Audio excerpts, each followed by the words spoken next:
Right now, when it comes to security, there is nothing to divide between us, and there are no separate issues. Everything affects all of us, and everyone needs to be fully informed. We firmly believe security decisions about Ukraine must include Ukraine.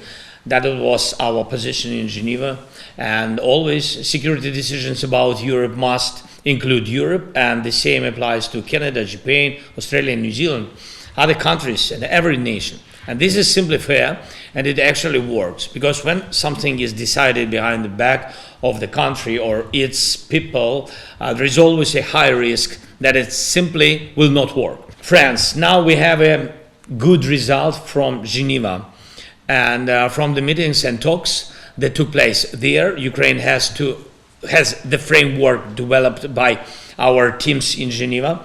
That framework is on the table, and we are ready to move forward together with the United States of America, with personal engagement of President Trump, and with Europe, with leaders, and with all partners who have their strengths and capacity to help. And I'm ready to meet with President Trump, and there are sensitive points to discuss. We have them still. But we must also not lose sight of reality. Russia's war against us is not in the past. It's happening every single day. Every day Russia takes Ukrainian lives. Last night there was yet another massive attack on our country, so we cannot relax or forget that Ukraine still needs defense support, security support, support of our resilience every day.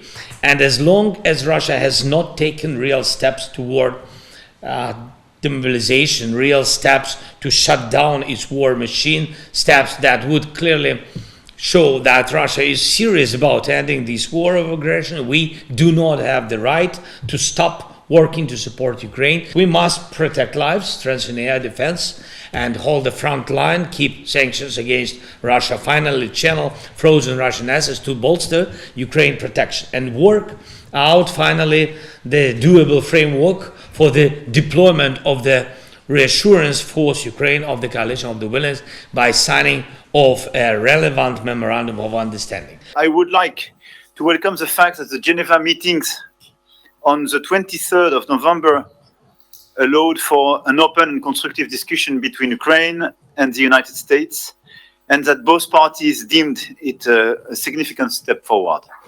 We are clearly at a crucial juncture.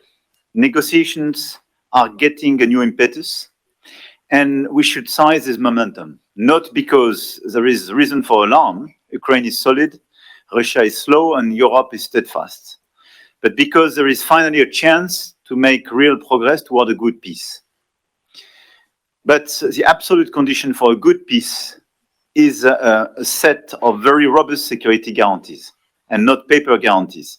We should keep up our work on preparing robust security guarantees. As Emmanuel has said, that's the driving purpose behind this coalition.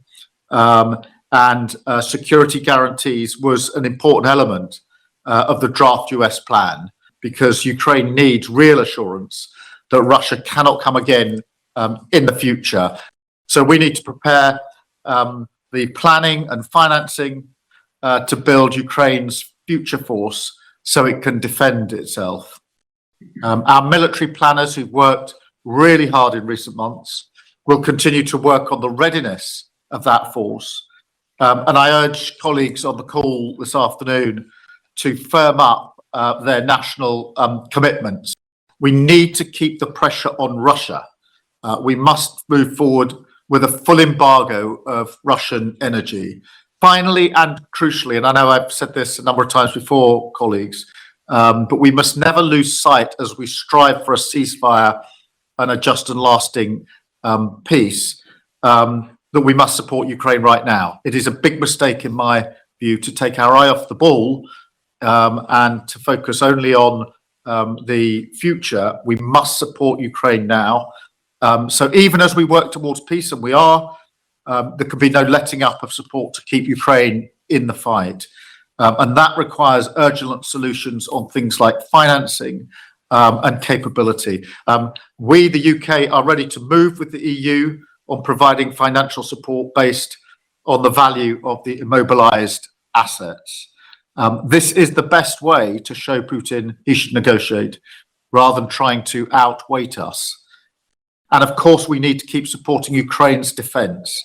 Ukraine is holding the line fearlessly, and it's the line of their sovereignty and their defense, but it's also our line as well, because this is about European freedom, our values and our security.